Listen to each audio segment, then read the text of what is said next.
आप लोगों को जैसे मालूम है कि हम एक श्रृंखला को लेकर चल रहे हैं,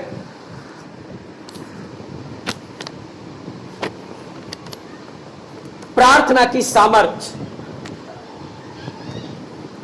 जिसमें हमने बीते दिनों भिन्न भिन्न अध्यायों से, भिन्न भिन्न पुस्तकों से हमने देखा प्रार्थना हमारे लिए क्यों जरूरी है, प्रार्थना क्या है, प्रार्थना हमें कैसे करनी चाहिए, प्रार्थना हमें क्यों करनी चाहिए।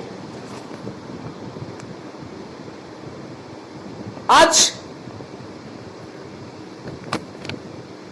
हम देखेंगे, हमारा विषय है प्रार्थना नियमित रूप से करें। क्यों करें?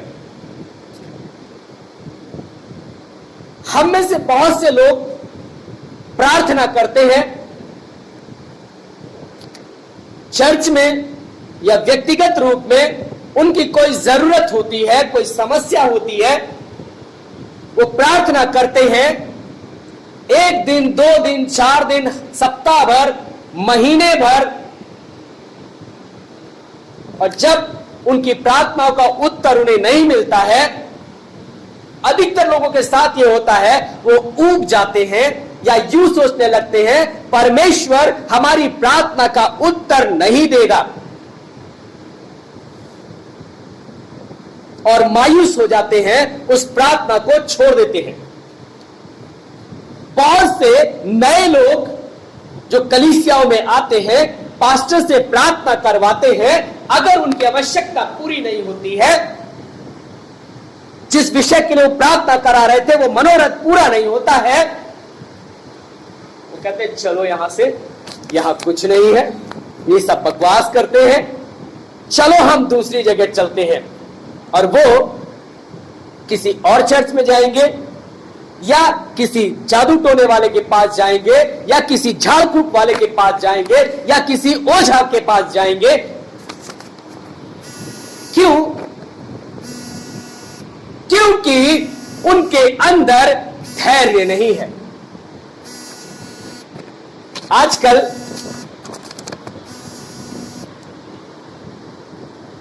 मैंने उन दिनों जब मैं बाराबंकी में था, इस विषय पर प्रचार किया था, मुझे याद है मैंने लिखा हुआ था, आजकल मनुष्य चाहता है सब कुछ फटाफट हो जाए।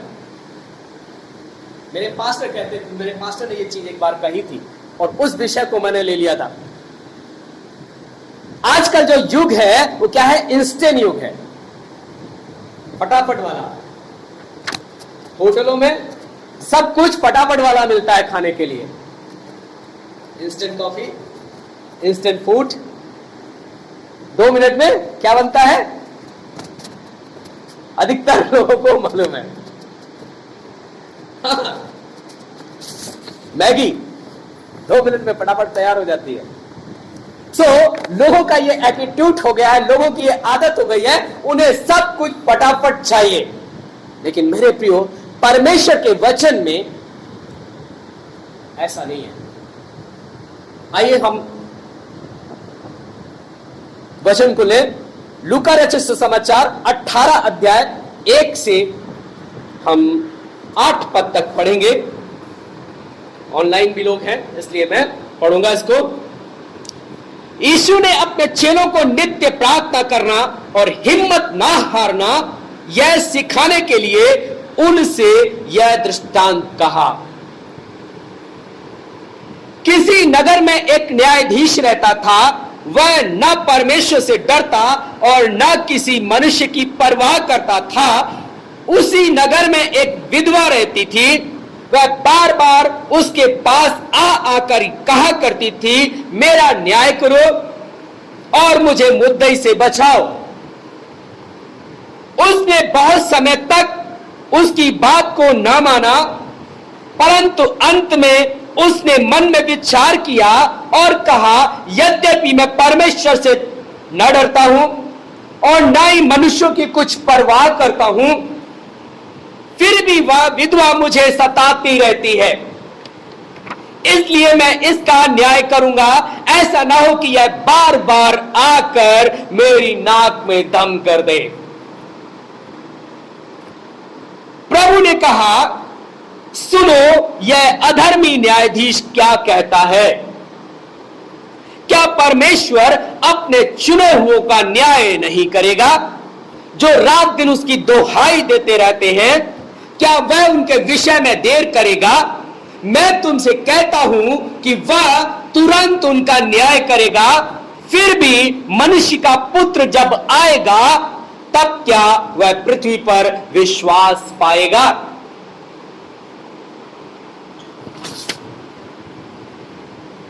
इस परिच्छेद के अंतिम वचन में देखिए, यह लिखा हुआ है, फिर भी मनुष्य का पुत्र जब आएगा, तब वह पृथ्वी पर क्या विश्वास पाएगा?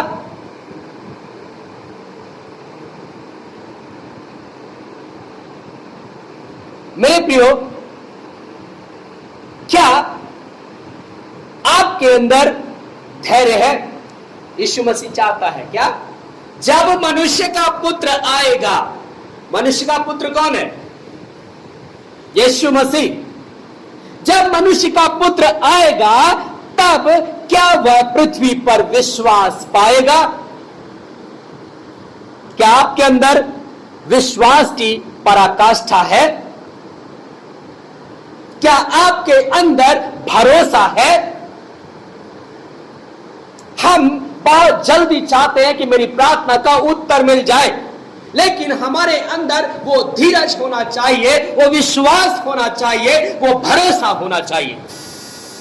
मूल बात मैं बता चुका, लेकिन वचन को हम देखते हैं।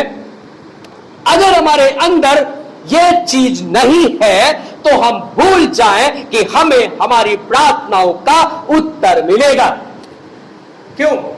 सबसे पहली चीज विश्वास। अगर आपके अंदर विश्वास नहीं है कि यीशु मसीह मेरी प्रार्थना को उत्तर देगा, आपको प्रार्थना का उत्तर नहीं मिलेगा। क्यों? यीशु मसीह कई बार कहा अपने वचन में, तेरे विश्वास के अनुसार तुझे हो। सबसे जरूरी है, आप प्रार्थना करते हैं, आपके अंदर विश्वास होना चाहिए। दूसरा, धीरज होना चाहिए। तीसरा, उस पर भरोसा भी होना चाहिए कि हमारा परमेश्वर ऐसा काम जरूर करेगा, वो कर सकता है।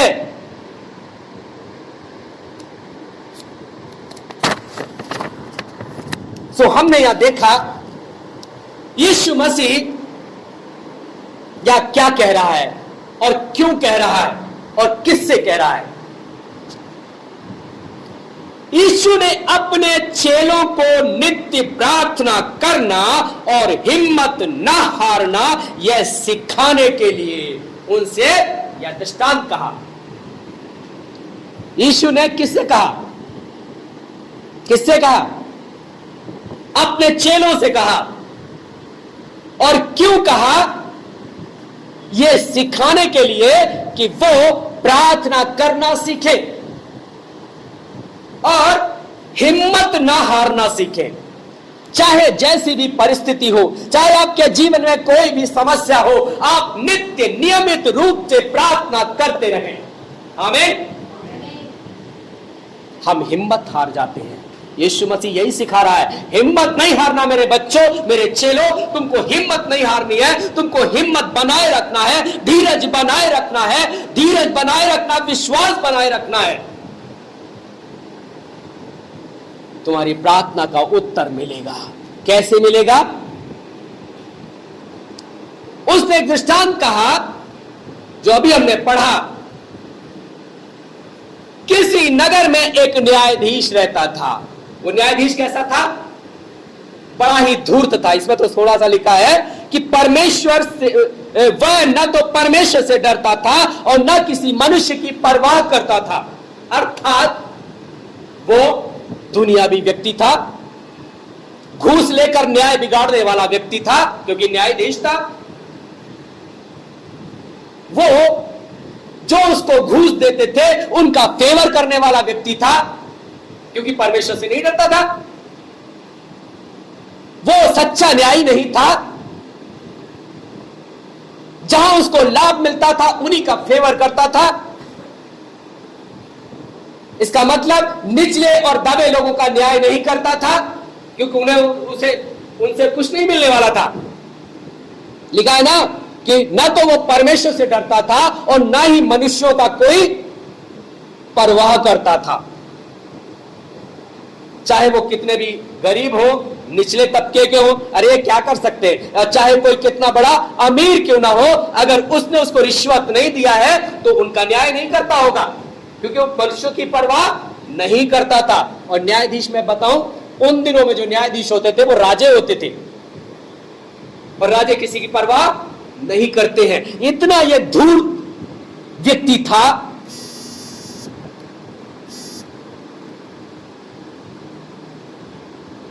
वो किसी की परवाह नहीं करता था। लेकिन यहां पर एक व्यक्ति और है, एक विधवा स्त्री है जिसके पास कुछ नहीं है, फिर भी एक दूसरा व्यक्ति है जो इसको परेशान कर रहा है, जिसने इस पर मुकदमा कर दिया है इसी न्यायाधीश के पास। वो विधवा है, लाचार है, दुखी है, उसका कोई सपोर्टर नहीं है।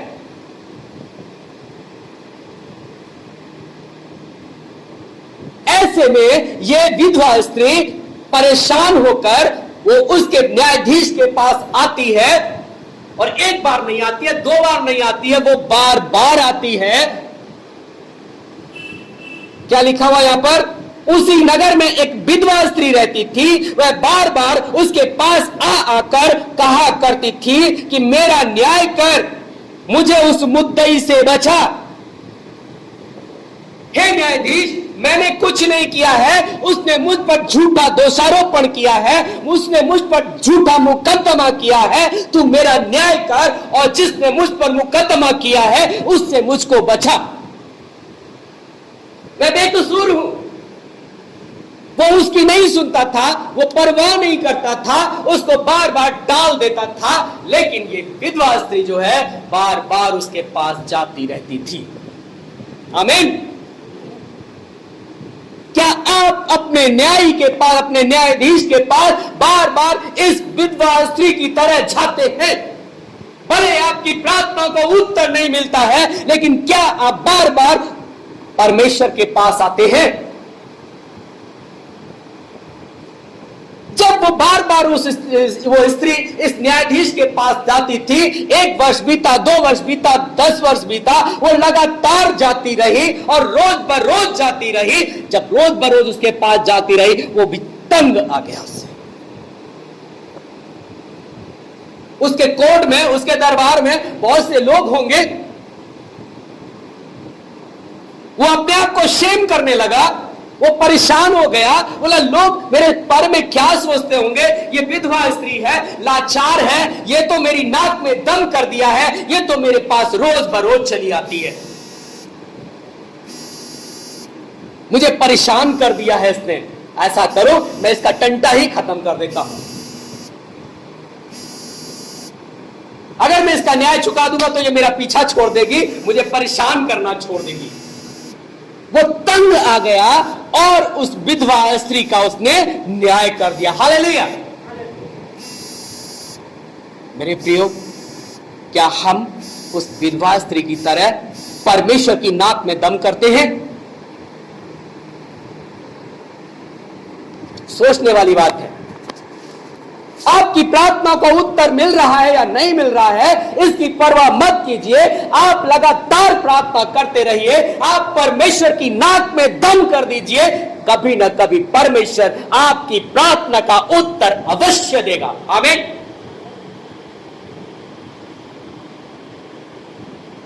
यहां 6ठे वचन से हम देखते हैं, यीशु मसीह कहता है, सुनो वह अधर्मी न्यायाधीश क्या कहता है। क्या परमेश्वर अपने चुने हुओं का न्याय नहीं करेगा? जब वो एक अधर्मी व्यक्ति है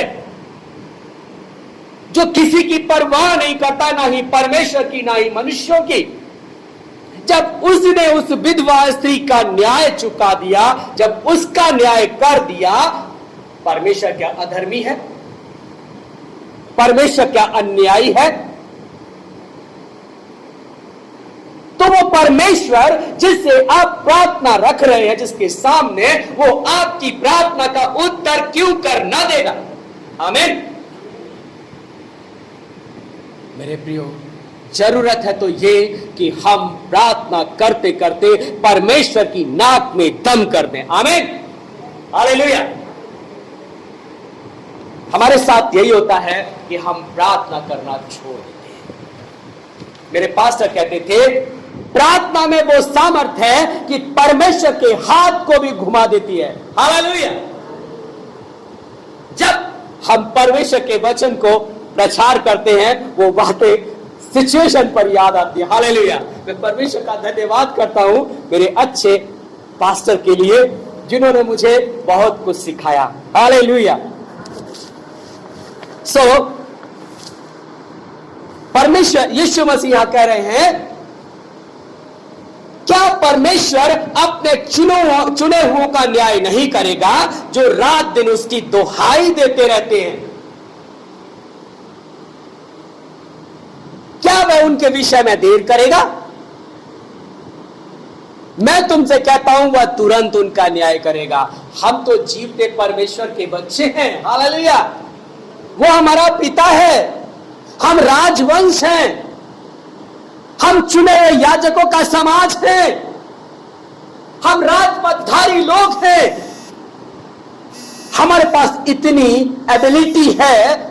क्या परमेश्वर हमारे न्याय में देर करेगा, हमारी प्रार्थनाओं में देर करेगा? कदापि। जरूरत है तो इसकी कि हम परमेश्वर के नाक में दम कर दें। शब्द थोड़ा गलत है, कहने का मतलब आप लगातार प्रार्थना करते रहें। केवल वो बात जो परमेश्वर के वचन के खिलाफ है उसको छोड़, बाकी आपकी प्रार्थना आपकी जो भी होगी परमेश्वर उसे अवश्य पूरी करेगा। आमीन। यीशु मसीह ने एक और दृष्टांत दिया, इसी लूका की किताब में है।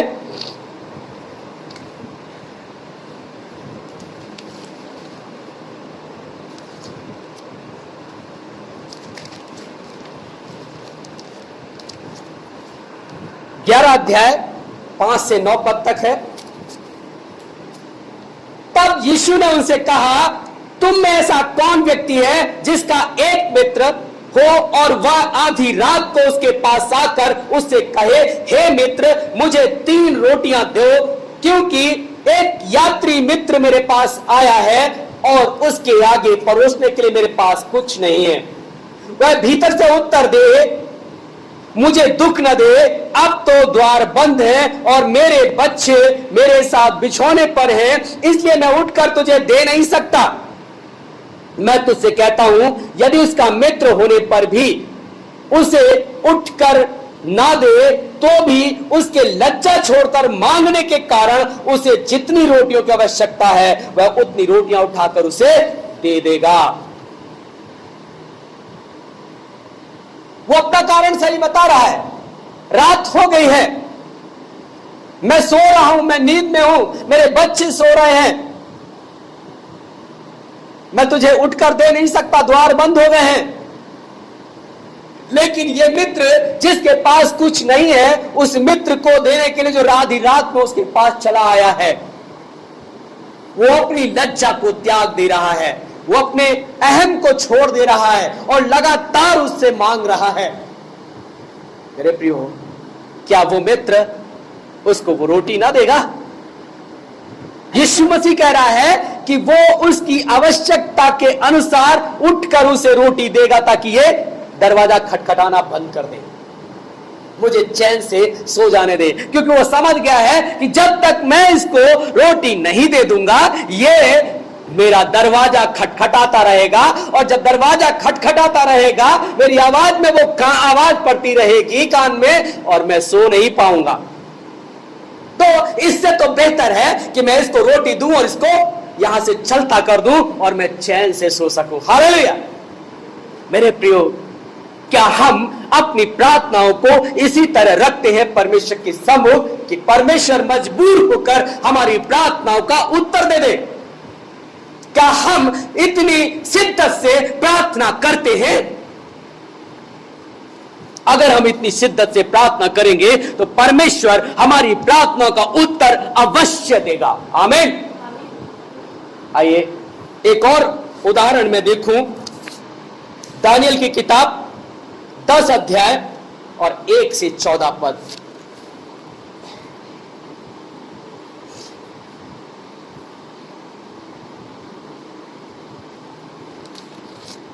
यहां लिखा हुआ है, फारस देश के राजा कुस्रू के दिन राज्य के 3रे वर्ष में दानियल पर, जो बेलशस्सर भी कहलाता है, यह बात प्रकट हुई और वह बात सच थी कि बड़ा युद्ध होगा। उसने इस बात को बूझ लिया और उसको इस देखी हुई बात की समझ आ गई। उन दिनों में दानियल 3 सप्ताह तक शोक करता रहा। इन 3 सप्ताहों के पूरे होने तक मैंने न तो स्वादिष्ट भोजन किया और न मांस या दाख मधु अपने मुंह में रखा और न अपनी देह में कुछ भी तेल लगाया। फिर पहले महीने के 24वें दिन को, जब मैं हिदकेल नदी के तीर पर था, तब मैंने आंखें उठाकर देखा कि सन का सा वस्त्र पहने हुए और उफाज देश के कुंदन के से कमर बांधे हुए एक पुरुष खड़ा है। उसका शरीर फिरोजा के समान, उसका मुख बिजली की नाई, उसकी आंखें जलते हुए दीपक की सी, उसकी बाहें और पांव चमकता हुआ पीतल के से, और उसके वज्रों का शब्द मानो भीड़ों के शब्द का सा था।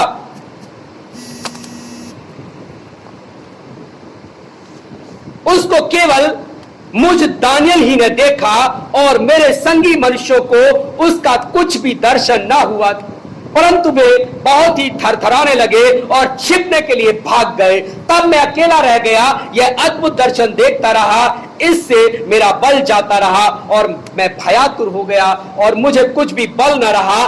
तो भी मैंने उस पुरुष के वचनों को सुना और जब वह मुझे सुन पड़ा, तब मैं मुंह के बल गिर गया और गहरी नींद में भूमि पर औंधे मुंह पड़ा रहा। फिर किसी ने अपने हाथ से मेरी देह को छुआ और मुझे उठाकर घुटनों और हथेलियों के बल थरथराते हुए बैठा दिया। तब उसने मुझसे कहा, दानियल, हे अति प्रिय पुरुष, जो वचन मैं तुझसे कहता हूं उसे समझ ले और सीधा खड़ा हो जा, क्योंकि मैं अभी तेरे पास भेजा गया हूं।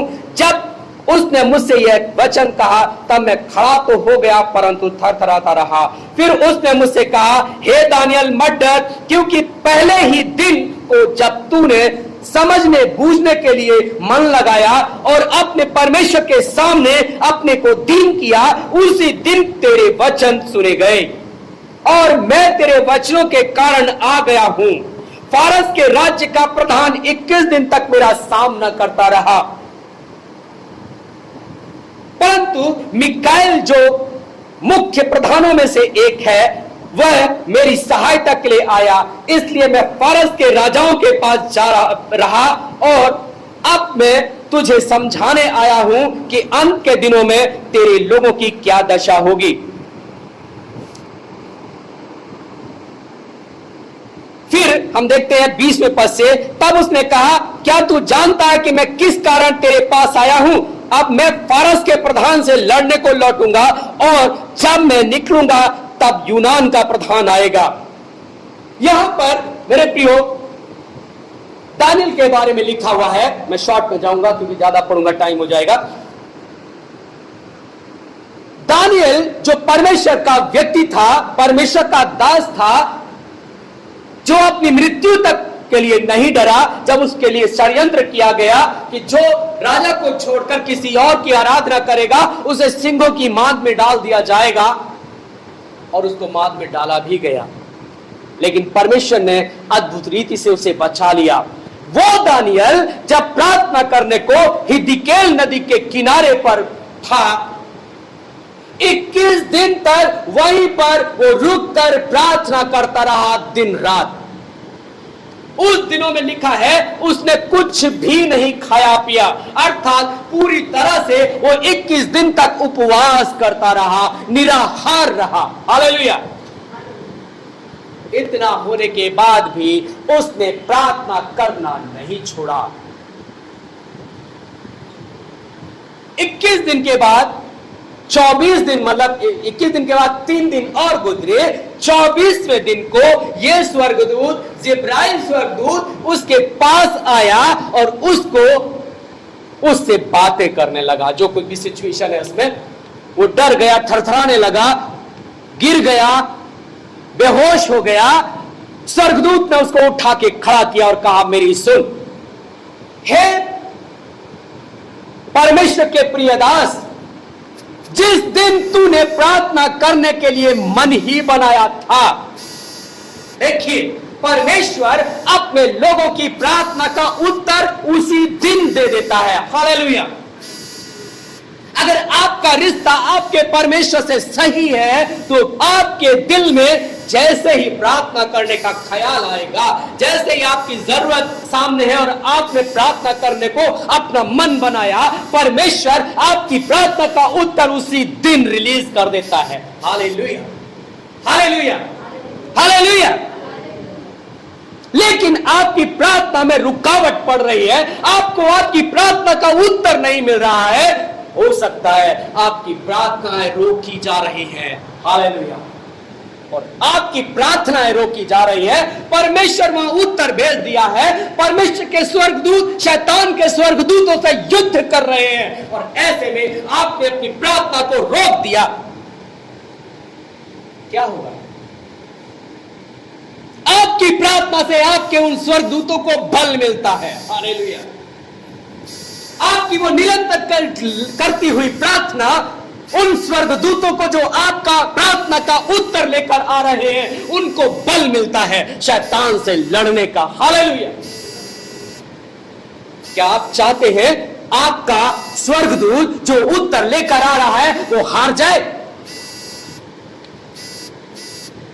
मेरे प्रियो, आपको जब तक आपकी प्रार्थना का उत्तर नहीं मिल जा रहा, पहले तो वचन के अनुसार टैली कीजिए आपकी प्रार्थना सही है या नहीं।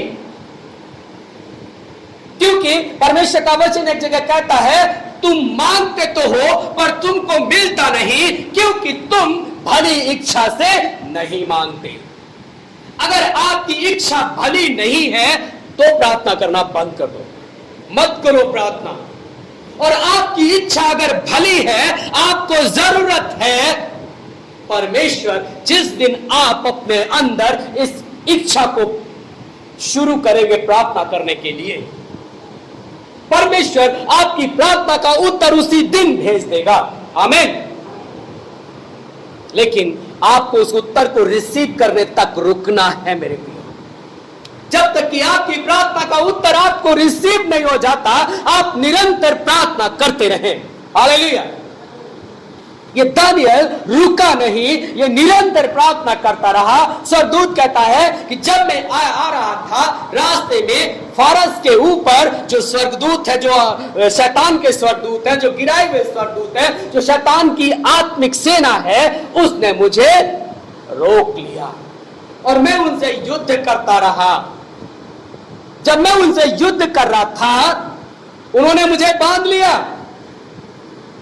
मेरे प्रियो, प्रधान स्वर्गदूत जिब्राइल, उसको शैतान के प्रधानों ने बांध लिया।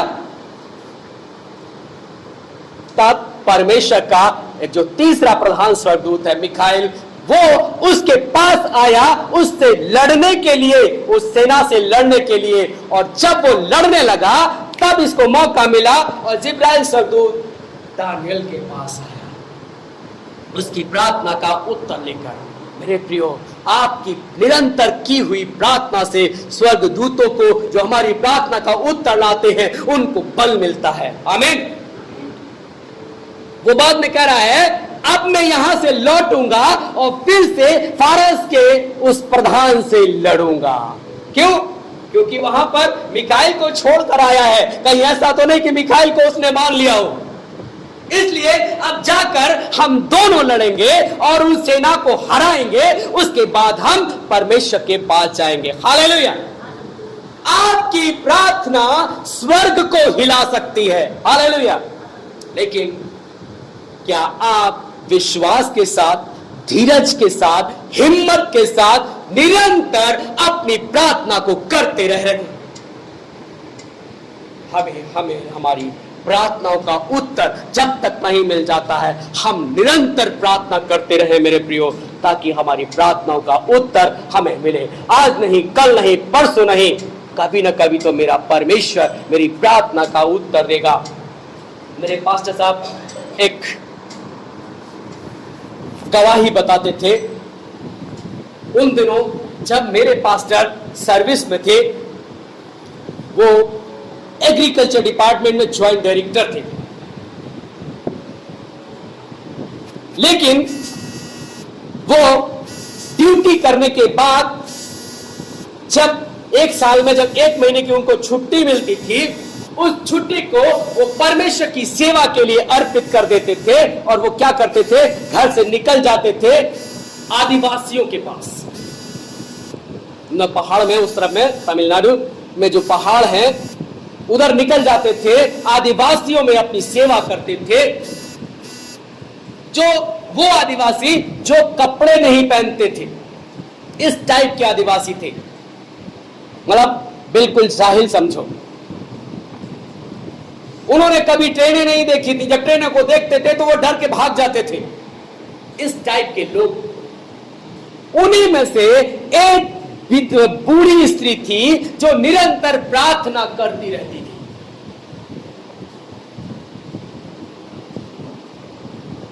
और वो क्या प्रार्थना करती थी?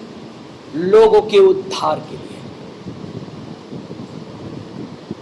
वो मर गई। बहुत समय बाद वहां कोई कॉन्फ्रेंस हुई, मतलब मीटिंग हुई, और उस मीटिंग में जो प्रचारक आए थे, उन्होंने उस बात को कहा। आज यहां कितने विश्वासी हैं? लोगों ने हाथ उठाए और कहा, मुझे परमेश्वर बता रहा है इस चीज के लिए। यहां पर आप मेरी वजह से नहीं आए हैं, यहां एक बूढ़ी बहन थी जो इस समय नहीं है। वो प्रार्थना करती थी आप लोगों के नाम ले लेकर। उसकी प्रार्थना का उत्तर है कि आप आज परमेश्वर के सम्मुख खड़े हैं। मेरे प्रियो, कहने का मतलब, आप निरंतर प्रार्थना करते रहे लोगों के लिए।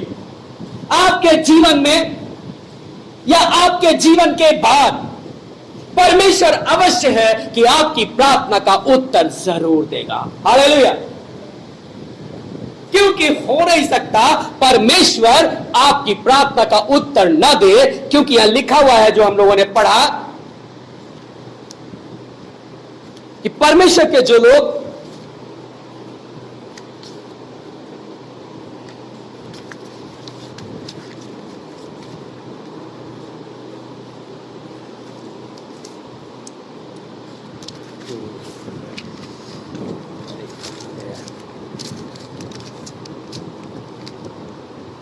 वहां जो लिखा हुआ है कि क्या वो तुम्हारी प्रार्थना का उत्तर देने में विलंब करेगा? हम जो परमेश्वर के लोग हैं, क्यों कर वो हमारी प्रार्थना का उत्तर ना देगा? वो अवश्य देगा, लेकिन हम उस शिद्दत के साथ उस प्रार्थना में निरंतर बने रहे मेरे प्रियो। हमारी प्रार्थना का उत्तर अवश्य मिलेगा। तो मेरे प्रियो, परमेश्वर आपको आशीष दे और आप अपने जीवन में, अपने आस पड़ोस के लिए, अपने रिश्तेदारों के लिए निरंतर प्रार्थना करते रहें। परमेश्वर अवश्य आपकी प्रार्थना का उत्तर देगा। अभी बहन रेखा ने अपनी जब गवाही दे रही थी, तब वो कह रही थी अपने परिवार, अपने लोगों के बारे में। मेरी बहन, परमेश्वर का वचन है, तू विश्वास कर तो तेरा घराना उद्धार पाएगा। आज नहीं तो कल आप निरंतर प्रार्थना करते रहें, परमेश्वर आपकी प्रार्थना का उत्तर देगा।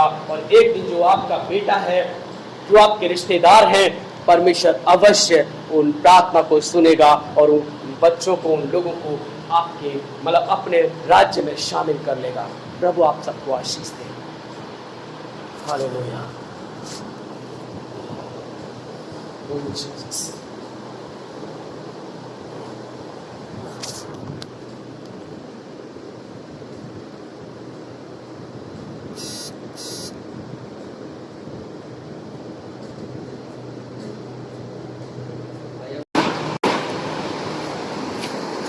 आप लोगों को जैसे मालूम है कि हम एक श्रृंखला को लेकर चल रहे हैं।